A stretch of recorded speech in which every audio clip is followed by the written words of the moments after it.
paaralan sa Cavite, Calabarzon, Pilipinas. Live ngayong umaga, ito ang Super High School sa Umaga. Cavite Wide, nagulat live mula sa Radio High School DZHS. Narito sina Arkin Juan David Cabeon at Selena Asmara.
Magandang umaga Luzon, magandang umaga Visayas, magandang umaga Mindanao. Narito po ang headline ng ating Super High School sa Umaga Cavite Wide, High School Wide Region Wide Live. Ngayon pong araw po ng Biyernes, ikatatlo po na Enero 2026. Narito po ang ating mga headlines.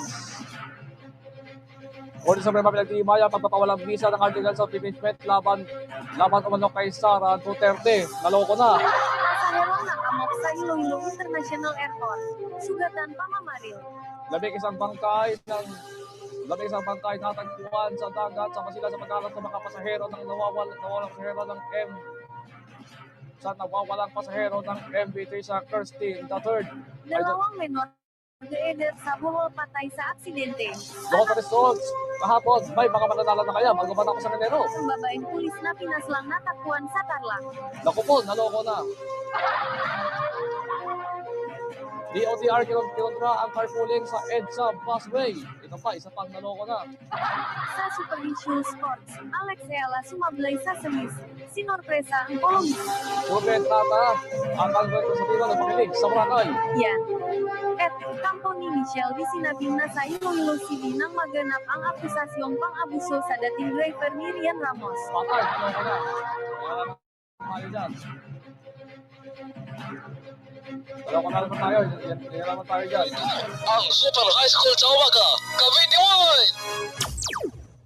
Mga kabalitaan, tungkol pa tayo sa mga balita. Korte Suprema pinagtibay ang pagpapawalang visa ng articles of impeachment laban kay Sara Duterte.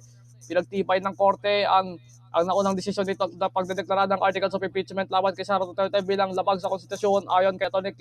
Camille Ting. Sa pagsalita ng korte nitong Huwebes, pagdating sa press briefing, pinalit itinanggi ng Korte ng Suprema ang motion para sa maling pagsasaalang-alang na inihain ng mababang kapulukan na naglalibag rin ang desisyon. Ang 50 pahina ng resolusyon ay inilabas nitong Miyerkules, Enero 28, 2026 at isinulot ni Senior Associate Justice Maria Filomena Singh habang hindi naman nakibahagi sa patuwan sa Associate Justice Benjamin Caguia. Ito ang Super High School sa Umaga, Cavite Wide! Samantala, pasaherong nakamok sa Iloilo International Airport. Sugatan sa pamamaril. Isang pasaherong lalaki na naglabas ng kutsilyo at nanghabol ang mag-autoridad ang sugatan matapos siyang barilin ng isang pulis sa Iloilo International Airport. Naloko na naman Sa tayo ulat dyan. ng DYHI 17-1 Internet Radio sa Iloilo, sinabing naganap ang insidente nitong Miyerkules, Enero 27, 2026. Lumabas sa investigasyon na may namataang kutsilyo sabak ang lalaking pasahero nang idaan ito sa scanner. Inutusan ang lalaki na ilabas ang laman ng bag at dun na naganap ang insidente. Iniimbestigahan rin ang pulis na namaril sa lalaki sa harapan ng mga pasahero. Patay tayo dyan. Yan, malala, naloko na. Ito ang Super High School sa Umaga, Cavite Wide! Samantala, labing isang bangkay na recover sa dagat sa Basilan sa paghahanap sa mga nawawalang pasahero ng MV3 sa Kirstin III.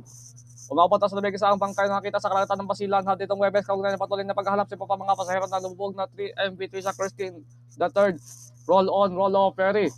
Ayon kay Haji Mutahmad Mayor Arsina Kahingnano. Tumulong na rin sa Philippine Coast Guard sa paghahanap ang mga nawawalang kanak ng mga pasahero at mga mangingisda. Sa ulat ng DHHC 12:42 in Radyo sa Zamboanga, sinabing nakita ang mga bangkay malapit sa Balak-Balak Island. Doon ang investigasyon habang hanggang ngayon kung ano ba talaga ang sanhi ng paglubog ng barko. Ito ang Super High School sa umaga, Cavite 1! Samantala, dalawang menor de edad sa Bohol patay sa aksidente. Dalaw ko na. Dalawang magkapatid na menor de edad na nakmamadali umanong pumasok sa eskwelahan ang nasawi matapos bumangga ang sinasakyan nilang motorsiklo sa isang delivery truck sa bayan ng Tubigon, Bohol. Ayon sa ulat ng DYHS 1539 Internet Radio Amcebu, nangyari ang insidente nitong Martes sa Barangay Ilihan Norte. Pawang nasa 13 hanggang 14 ang magabiktima na nakmamadali sa pagpasok sa eskwela dagil sa mayroon itong pagsusulit at bayad sa tuition. Naisugot pa sa Yun nga ospital ang makapatid subalit binawian na ang buhay. Yan. Nakamotor pa kasi, bata Ito na wala ang Super High School sa umaga, Cavite 1! Sa iba pa mga balita, lotto results kahapon, may tatama na nga ba kaya bago matapos ang kalero? O ayan nga. Sa Super Lotto 649, eto, basahin natin. 16, 28, 08, 23, 42, ay, ba't Lotto 642? 642. Sa Super Lotto 649, 10, 34, 7, 15, 5, 31. Sa Lotto 642, 16, 28, 08, 23, 42, at 20. At sa Smart 3, 2 p.m. draw, 579, 5 p.m. draw, 845, 9 p.m. draw ay 233. Ito ang Super High School sa umaga, Cavite 1! Magbabalik po tayo ng ating oras po mga kabalitaan. Super High School sa umaga, Cavite 1! Mga kabalitaan, kami nagbabalik po sa ating natutulang Super High School sa umaga, Cavite Wide, High School Wide, Region Wide, sa DCHS Internet Division at napapayag po tayo sa Patubay Radio DCWP mga kabalitaan. Tuloy-tuloy po tayo sa ating mga balita kahit pong araw po ng Biyernes 30 Enero 2026. Anak ng babaeng pulis na pinatay natagpuan na sa Tarlac. Natagpuan na lang mga otoridad ng Huwebes ng hapon, Enero 29, 2026. Ang bangkay na walang taong gulang na si John Ismael Valentino sa isang Calamansi Farm sa barangay Maluid sa Victoria, Tarlac. Ayon sa ng DCTR 1512 Internet Radio YM Tarlac at ang Police Regional Office 3. Nadiskubre ng isang residente ang bangkay bandang alas 2:50 lang hapon kahapon sa madamong bahagi ng Bukirin. Ang biktima ay ang anak ni Police Senior Master Sergeant Diane Valentino na ulang natagpuang patay sa isang sako sa Palitan, Bulacan nitong Enero 24 matapos magtamo ng bala sa ulo. Huli nakitang buhay ang magitan nitong Enero 16 na magtungo sa Quezon City kasama ang isang car agent para sa transaksyon sa pagbebenta ng kanilang mga sasakyan. Ito ang Super High School sa umaga, Cavite 1! Samantala, DOTR kinontra ang charpoling sa EDSA busway. Yan tayo. Tinutulan ng Department of Transportation o DOTR ang mungkahing Metropolitan Manila Development Authority o MMDA na payagan ang charpoling sa EDSA busway. Ayon kay MMDA General Manager Nicolas Torre III, isa sa tinitingnan ng ahensya ay ang posibilidad na payagan ang magasasakyang may 10 o higit pang magapasahero na gumamit ang busway na eksklusibo lang para sa magabas. Iginit naman ni DOTR Secretary Giovanni Lopez na ang EDSA busway ay dinisenyo lamang upang makapagbiyahe ang mas maraming tao at hindi sasakyan, ngunit handa naman ang DOTR na makipagdialogo kina Torre at sa iba pang mag-ahensya at organisasyon upang tuluyan ng tuldukan ang matinding trapiko sa Metro Manila. Hindi nga problema hindi naman natutugunan. Ito ang Super High School sa umaga, Cavite 1! Sa iba pa mga balita sa Super High School Sports, Alex Yala sa Minty sa semis, sinupresa ng Colombian. Ginalanta na pinagsamang lakas at kahusayan ng Philippine Piracy Professional Team Tennis player Alex Yala ng Colombian na si Camila Osorio sa score na 4-6 at 4-6. Pagpag sumablay sa semis ng First Philippine Women's Open sa punong-puno na Rizal Memorial Tennis Center nitong Huwebes ng gabi, Enero 29, 2026. Tapos ang 89 minutong aksyon sa center court. Nasilat ni President Osorio sa kanyang unang laban kay Iyala ng second seed sa kompetisyong Women's Tennis Association 125 na sinuportahan ng Philippine Sports Commission. Sa women's doubles, tinalo ng Taiwanese na si Cho Isuwan at Cho Yichen ng Thai na sinama ng Chaya sa Wangkeo at Chinese na si Yeson Ma sa score na 6-3, 6-4. Joke lang, karang 6-7. Para makapasok lamang sa round of 4. Ito ang Super High School sa umaga, Cavite 1! Sa Superhisyul Sobis, Sufi Etrat, Taet Anthony Constantino nagpakilik sa Boracay.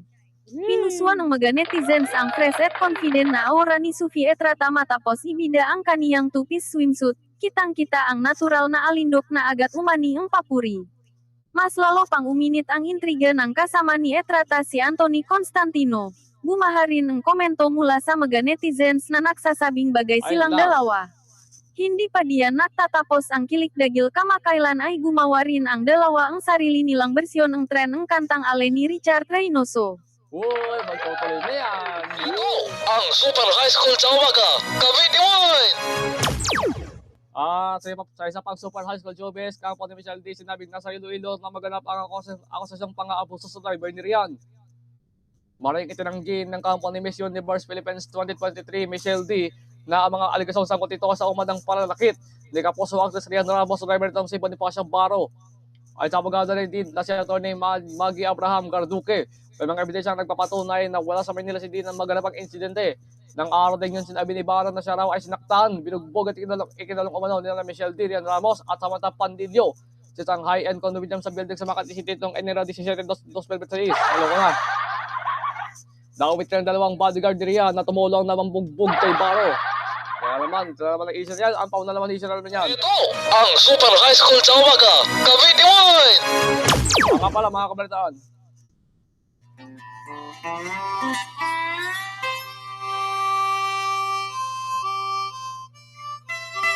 Malungkot na naman na pinapatutog natin ngayon mga kabalitaan.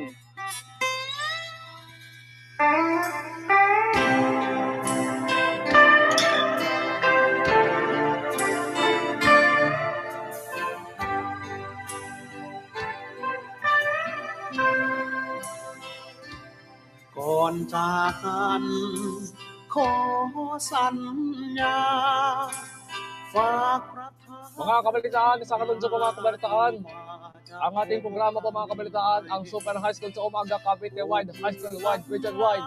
Magpapaalam na po ngayon kong araw, Enero 30, 2026. Nakalipas po ng mahigit isang taon po ng ating pagsasahim papawi. Isang malungkot na balita po ito para sa ating mga tagapakinig na halapi ang mag-aaral natin mga kabalitaan.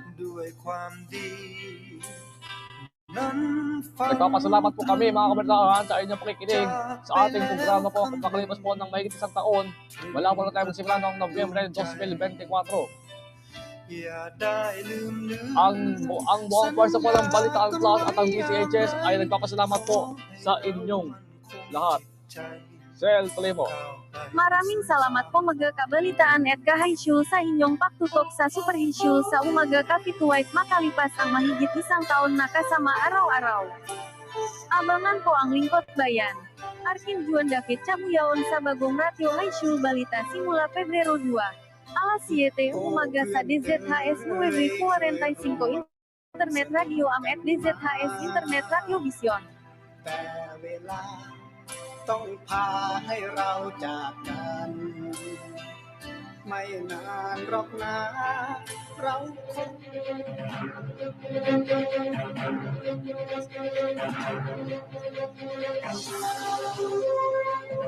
Sumainyo po ang kabuuan ng mas pinalawak, mas pinalakas na Superhisyul sa umaga Kapituwait, Hisyul White, Region White. Mula sa inyong pinagkakatiwalaang Balitaan Plus at DZHS UWB 45 Internet Radio Ang. Ako po si Selina Asmara. Dahil nakikita sa pagkakala, balik na walang komunikat sa pagpapaaralan. Ito po ang nilingkod, Arkin Juan David Cabuyaon. Internet Radio na mga balik nakikita sa pagkakala, balik na walang komunikat sa pagpapaaralan. Ito po ang nilingkod, Arkin Juan David Cabuyaon. Internet Radio na. Internet TV pa. Super High School sa umaga, Cavite Wide, mula sa inyong pinagkakatiwalaang school-based news organization sa buong Cavite, ang Balitaan Plus. Mabuhay ang Calabarzon!